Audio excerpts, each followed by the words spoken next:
नमस्ते विद्यार्थी मित्रों, कैसे हैं? अच्छे हैं ना? अब तो त्योहारों का मौसम चल रहा है। आपने हर त्योहार घर पे आनंद और खुशी से मनाया होगा। और अभी जो 15 अगस्त का त्यौहार आपने मनाया वो तो हमारा राष्ट्रीय त्यौहार था। तो यह त्यौहार भी आपने अपने घर पर कम से कम आज आसपास के लोग इकट्ठे होकर आपने मनाया होगा, क्योंकि स्वतंत्र दिन हमारे लिए सबसे बड़ा त्यौहार माना जाता है, क्योंकि इसी दिन हमारा भारत देश आज़ाद हुआ था। और इसी कारण हम 15 अगस्त स्वतंत्र दिन के रूप में मनाते हैं।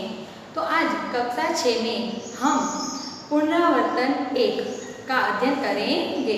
पुनरावर्तन 1 में आपने इकाई 1 से 4 तक जो पढ़ा है और जिसका अध्ययन किया है उसका पुनरावर्तन होता है, जो आपको अपनी तरह से खुद घर पर करना होता है। लेकिन फिर भी आज हम ऑनलाइन शिक्षण प्राप्त करते हैं, तो कोई दिक्कत न हो आपको, इसलिए हम यहीं से ही पुनरावर्तन 1 का वीडियो भी आप तक पहुंचा रहे हैं। तो कक्षा 6 में पुनरावर्तन 1 का आज हम अध्ययन करेंगे। पुनरावर्तन 1, जिसमें दिया है निम्नलिखित रिक्त स्थानों में कोष्टक में से सही शब्द चुनकर वाक्य पूरा कीजिए। आपको 5 रिक्त स्थान दी गई है और उसके आंसर भी यानी कि उत्तर भी आपको ऊपर कोष्टक में दिए गए हैं। आपको सही उत्तर चुनकर उसमें लिखना है। पहला है, सब लड़के अपने अपने खाली जगह जा सकते हैं। तो घर। रमेश को बुखार था इसलिए खाली जगह स्कूल न गया। तो वह। मीना और जेमिनी खाली जगह जा रहे थे बाजार। मैंने खाली जगह को दलदल से बाहर निकाला। बिच्छू। शिकारी हिरनी को खाली जगह ले गया। तो कहाँ ले गया? हम सबको पता है कहाँ ले गया? अस्पताल। प्रश्न 2 है, निम्नलिखित प्रश्नों के उत्तर दीजिए, जिसमें आपको 5 प्रश्न दिए गए हैं। आपने किन किन कहानियों का पठन किया है? तो इकाई 1 में हमने बहुत सारी कहानियाँ पढ़ी, जैसे कि दयालु शिकारी, बातूनी कछुआ, प्यासा कौवा, चतुर कौवा। फिर उसके बाद इकाई 3 भी हमने पढ़ी, जो थी समझदार नन्ही। वो भी तो एक कहानी है ना। और उसी के अंदर और एक कहानी दी गई है, जो है आपको पता होना कौन सी कहानी है? पता है ना कौन सी है? यस। और इसी में आपको एक और भी कहानी दी गई है, चींटी और कबूतर। तो आपको बहुत सारी कहानियाँ पढ़ी है, तो आप इस तरह की कहानियों के नाम लिख सकते हैं। आपने पढ़ी हुई कहानी अपने शब्दों में लिखिए। ये है आपका दूसरा प्रश्न। तो आपने इतनी सारी कहानियों का अध्ययन किया है, तो आपको जो भी कहानी अच्छी लगती हो उसके 2 चित्र लगाकर उसका अच्छा सा शीर्षक दें और कहानी लिखें और उसमें अंत में एक सीख भी लिखें। तो ये हुआ आपका दूसरे प्रश्न का उत्तर। प्रश्न 3 है, शिकारी ने हिरनी को कैसे बचाया? प्रश्न 4 है, प्रगति, न्याय और मानव धर्म के लिए हमारा क्या कर्तव्य है? और प्रश्न 5 है, नन्ही बतख का स्वभाव कैसा था? तो ये सभी आपने पढ़ा है, तो आप इसके अनुसार अपने प्रश्नों के उत्तर लिख सकते हैं। प्रश्न 3 में आपको वर्ण दिए गए। हमें पता है वर्ण किसे कहते हैं। च, क्ष, त और ब 4 वर्णन आपको दिए गए हैं। उन वर्णन पर से आपको शब्द बनाना है और जो शब्द आप बनाते हैं उसका आपको एक अच्छा सा सुंदर सा वाक्य भी बनाना है। जैसे कि पहला शब्द वर्ण दिया है च, तो च पर से मैं एक शब्द बना रही हूँ, जैसे कि चंद्रमा। तो हम उसका वाक्य क्या बनाएंगे कि चंद्रमा के प्रकाश को चांदनी कहते हैं या चंद्रमा रात को दिखाई देते हैं। तो आप कोई भी एक अच्छा सा वाक्य बना सकते हैं। इसी तरह आपको एक वर्णन के 5 शब्द बनाने हैं और 5 वाक्य भी बनाने हैं। उसी तरह आप क्ष पर से क्षितिज, क्षत्रिय, क्षीर बहुत सारे वाक्य बना सकते हैं और शब्द भी। उसी तरह त पर से तरबूज, तमाशा, तस्वीर, तलवार ऐसे शब्द बनाकर उसके वाक्य भी बना सकते हैं। आगे भ दिया गया है, तो भ पर से भवन, भजन, भक्त आदि शब्द बनाकर आप उसके वाक्य बना सकते हैं। उसी तरह आगे आपको समान प्रास वाले शब्द बनाकर लिखने हैं। आप सबको पता है समान प्रास वाले शब्द किसे कहे जाते हैं, यानी कि ऐसे ही शब्द जिसका वर्णन यानी उच्चार एक समान होता हो।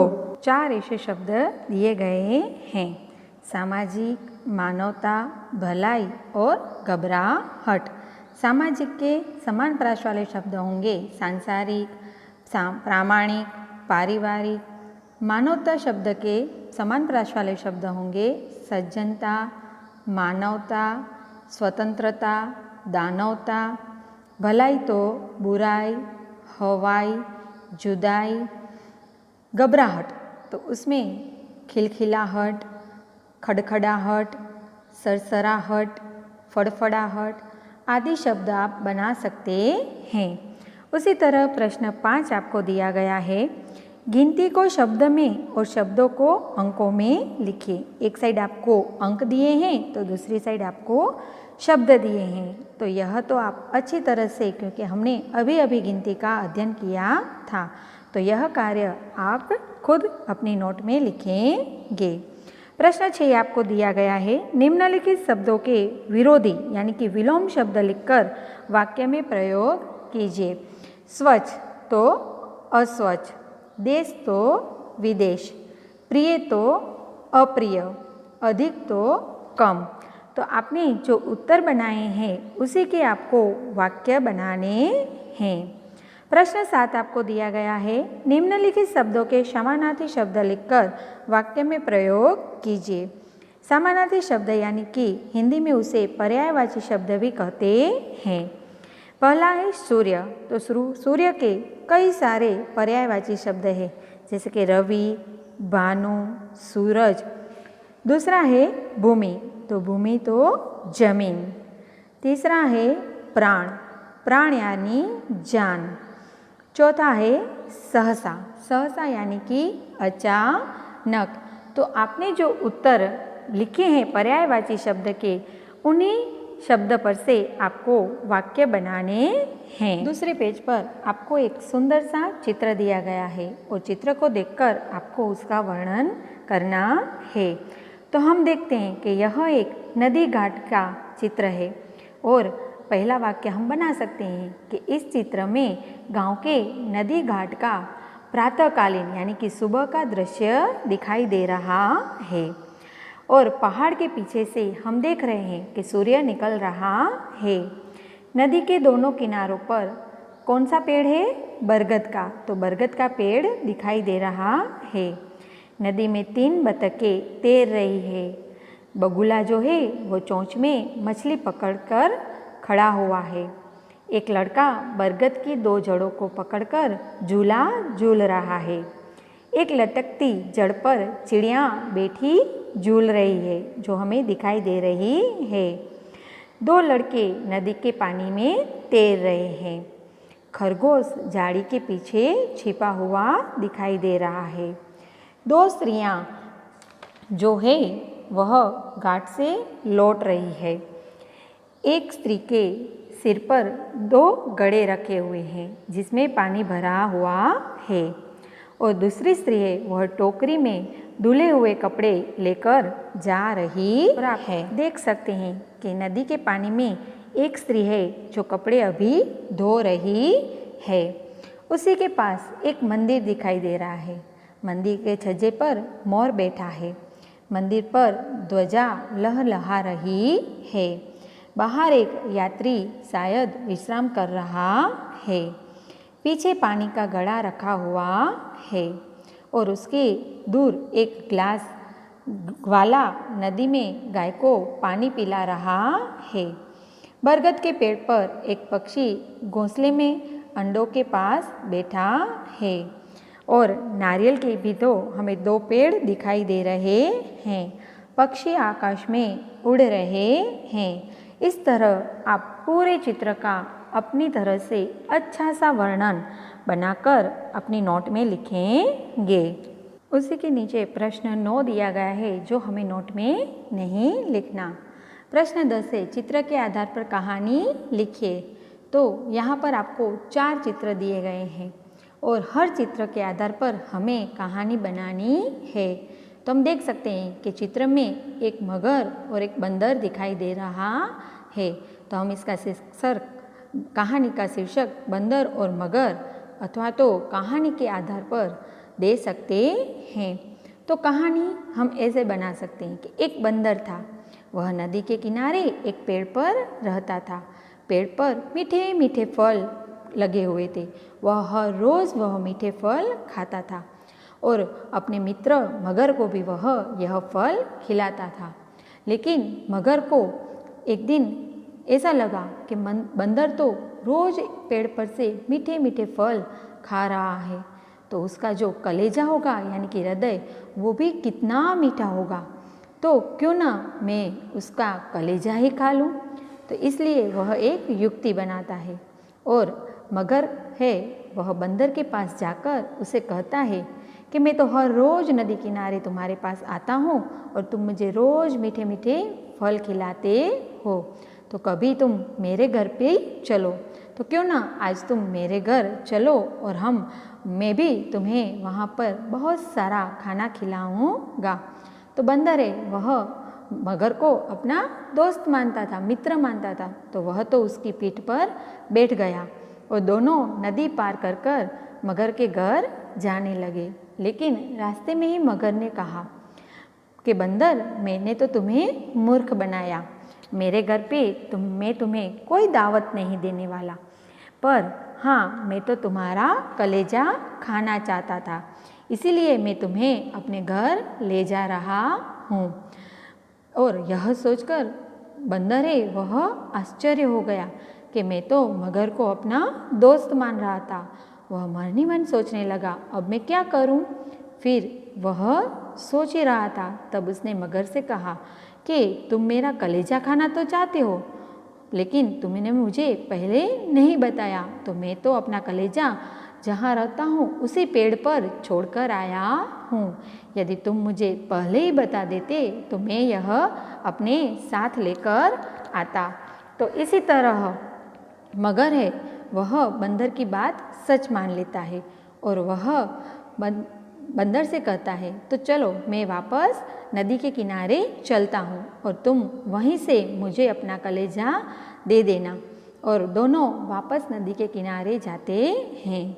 जैसे ही वह नदी किनारे पहुँचते हैं कि बंदर है वो मगर की पीठ पर से छलांग मारकर पेड़ पर चला जाता है और पेड़ पर बैठकर मगर से कहता है कि तुम तो बड़े ही मूर्ख हो, अपने शरीर के अंदर ही कलेजा होता है, कभी शरीर के बाहर हमारा कलेजा नहीं होता, लेकिन मैं तो तुम्हें अपना दोस्त मानता था और तुम तो मुझे खाने की सोच रहे थे, इसीलिए मैंने यह युक्ति बनाई थी और आज से वह कभी भी उसे अपना दोस्त नहीं मानेगा।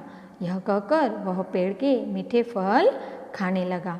तो इस कहानी से हमें क्या सीख मिलती है कि हमें हमेशा मुसीबत के समय सोच समझकर कार्य करना चाहिए। तो आप अपनी नोट में यह कहानी लिखेंगे, यानी कि जैसे हम लिखते हैं 2 चित्र लगाएंगे, कहानी लिखेंगे, योग्य शीर्षक देंगे और अंत में सीख लिखेंगे। और इस कहानी से आप 5 प्रश्न भी बनाकर लिखेंगे। बहुत आसान है कि बंदर कहाँ रहता था, तो उसका उत्तर क्या होगा कि बंदर पेड़ पर रहता था। मगर कहाँ रहता था, तो मगर नदी के दूसरे किनारे रहता था। बंदर रोज क्या खाता था, तो बंदर रोज पेड़ पे लगे मीठे फल खाता था। मगर को क्या खाने की इच्छा हुई, तो मगर को एक दिन बंदर का कलेजा खाने की इच्छा हुई। तो इस तरह आप 5 प्रश्न बनाकर अपनी नोटबुक में लिखेंगे। तो यह पुनरावर्तन आपको अच्छी तरह से समझ में आ गया होगा। तो आप उसका होमवर्क भी यानी कि गृह कार्य भी अच्छी तरह से अपनी नोट में सुंदर अक्षरों में लिखेंगे। अस्तु। कक्षा 6 गृह कार्य पुनरावर्तन 1। प्रश्न 1 रिक्त स्थानों की पूर्ति कीजिए। प्रश्न 2 प्रश्नों के उत्तर लिखिए। प्रश्न 3 वर्ण पर से शब्द और वाक्य बनाइए। प्रश्न 4 समान प्रास वाले शब्द बनाइए। प्रश्न 5 अंकों को शब्दों और शब्दों को अंकों में लिखिए। प्रश्न 6 विलोम शब्द लिखिए। प्रश्न 7 समानार्थी शब्द लिखिए। प्रश्न 8 चित्र वर्णन लिखिए। प्रश्न 10 चित्र के आधार पर कहानी लिखिए। यह संपूर्ण गृह कार्य आपको अपनी नोट में सूचना अनुसार करना है।